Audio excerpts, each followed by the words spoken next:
Hey, good morning, everybody. It is Nugget of Truth time with Pastor Matt on a rainy Wednesday night. Tonight we are going to have a prayer house at 7, rain or shine. 2 weeks ago, it was pouring. I mean, it was coming down in buckets. And we had the biggest night that I think we've had more people on that night when it was raining. It was a deluge, and we had more people than ever. So maybe the rain brings people out to pray. All right. So we're on Nugget of Truth number 378. This is a good one. Listen to this. If you overheard a conversation between God and Satan about you, what would each say? Satan would only accuse. God would only defend.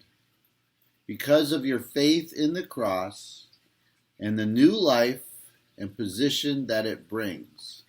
So that's an intriguing question, isn't it? If Satan and God were having a conversation about you, think about the conversation that they had about Job.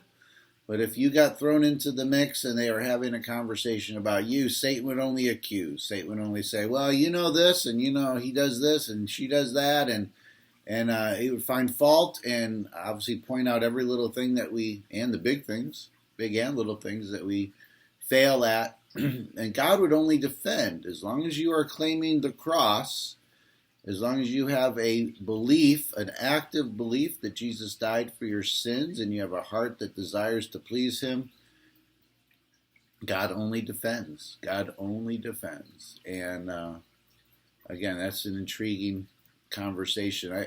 I guess the verse that pops into my head is, God is slow to anger.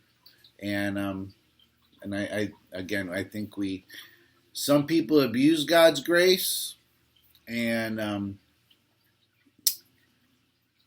just leave it at that. Some people abuse God's grace, and others don't have a deep enough appreciation for God's grace. And I don't know, where you're at on that spectrum, but most of the world, I think, abuses God's grace, if I could be so honest. I got baptized as an infant, or I accepted Jesus in my heart at camp when I was a kid. But then their life doesn't really reflect any change. That you could make an argument is kind of taking advantage of God's grace, or willfully sinning, knowing that we could be forgiven. That's taking advantage of God's grace.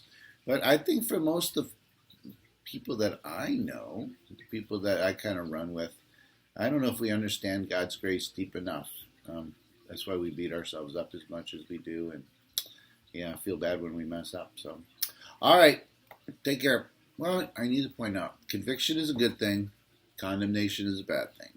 I'll throw that into the mix. All right, take care. God bless. Bye.